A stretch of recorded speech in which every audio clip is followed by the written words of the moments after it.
Lechon kawali ba ka mo? Watch this.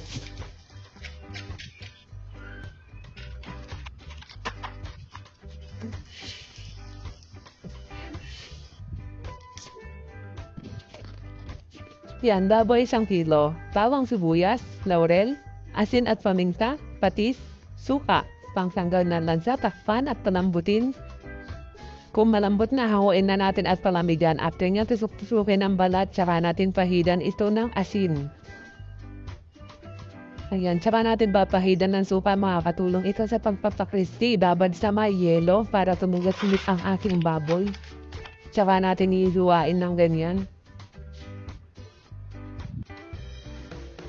Tsaka sa mainit na mantika, maglagay kayo ng asin at saka i-deep-fry ang ating baboy. Yan, so kita nyo, pumuputok na ang kanyang balat. Hanguin natin ito.